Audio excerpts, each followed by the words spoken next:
Alright, welcome back ladies and gentlemen to the Chupacabra tutorials channel. I'm your host, Larry the Chupacabra, and today I'm going to show you guys how to create your own, text memes or funny little images based upon the most standard practices that people use on the web.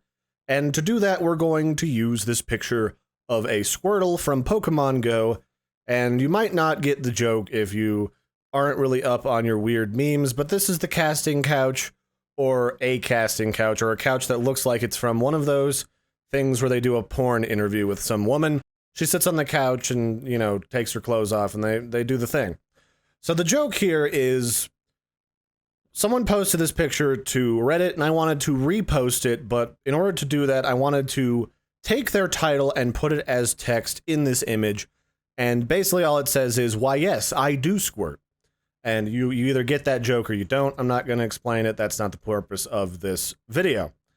So we're going to select all on this page, or just for Mac, it's Command A, Control A on the computer. So we're going to copy that over, open up a new Photoshop document here. Let's see, new, and then if you have something in your clipboard inside of Photoshop, it'll automatically bring up a document of the correct size that doesn't include text. So if you've copied an image, the first thing it'll do is offer you a clipboard size of whatever size that image is.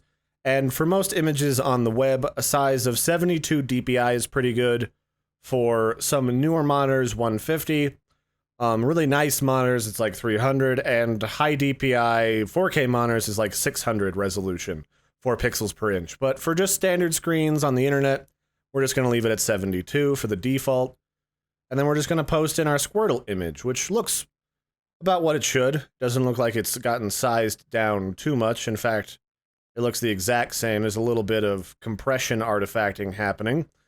And all I'm going to do is I'm going to create a new layer by clicking on this little button here in the lower right-hand corner. It looks like a page being folded back. We're going to click on that. Gives us a new layer here.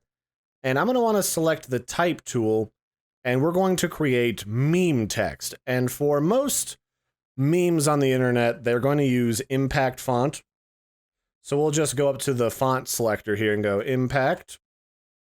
And most computers should have impact regular on it. If you don't, you can just Google it. There's a dozen free places to get it on the internet. Sometimes things happen.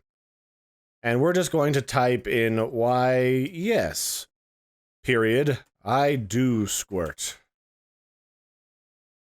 And then this is a little bit small. I don't always care to manually change the size of text. So I'm just going to click Command T or Control T on the Windows computers. And then this opens up the free transform tool, which basically just lets you resize your text. Or if you hold the Shift key, you can keep it at the same sort of scale so it doesn't get all squished. It keeps the aspect ratio the same, so that you can quickly move it up to whatever size you want it to. I want it to be about this size, because that feels like a nice size. And I'm going to double click on this text layer, and I'm going to add a white stroke effect to it with, how big do I want that stroke? I don't want it too big, but I want to have a nice white stroke to it, because that's going to make sure that no matter what size, where this text is placed, it's going to be readable. That way, if you've got white text over black, you can still read it. Because you notice here, if it was over the couch, you wouldn't be able to read that text.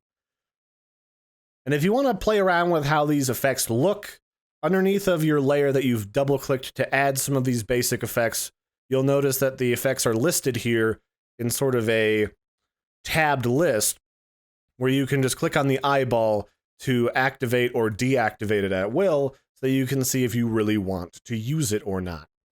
And, you know, I kind of like that, but maybe I'll add a little bit more text, you know? Like, let's just hold, it's Option on Mac, but you can hit Alt on the PC, I believe, and then that allows you, whenever you drag an object, you'll notice when I hold Alt, there's this little sort of double mouse cursor here. That means that if I pull that object, it then gets copied without having to do like Control C, Control V, or Control C, Control V on the computer or on the PC. And that will allow me to duplicate this text layer so that I can select it and say, "Why do you ask?" And that'll make it seem like it's coy, like the Squirtle doesn't understand what's about to happen to its Squirtle hole. Do I really need that extra line of text? What if I put it down here? Let's bump up the size of Squirtle by hitting Control-T. And we can pull that over. Tricky thing with these smaller pictures is you don't have a lot to work with for spacing requirements. So let's just take the "why do you ask," let's make that a little smaller. And when you make it smaller, you might want to double click on the stroke to make that a little bit smaller. That's handled in point sizes. Actually, that was the wrong one, wasn't it? Here we go.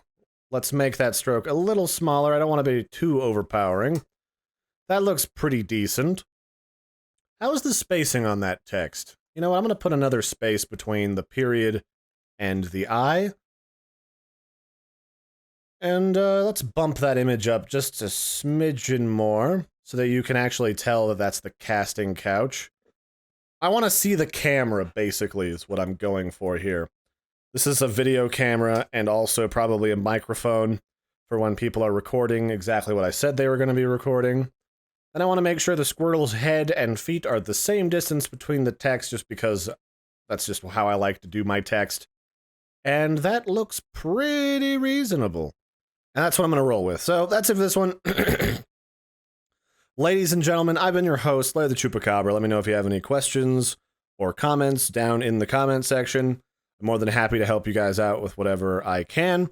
And who knows, maybe I skipped something and you need more clarification on it. The trick with Photoshop is the more you work with it, the more comfortable you get with it, and the more you're willing to experiment. So just jump right in and start fiddling with things. That's the whole idea. And if you're curious about how to make something or want a tutorial on something specific, feel free to ask. Again, be sure to like and subscribe, and I'll catch you guys and gals next time. Toodles, everybody.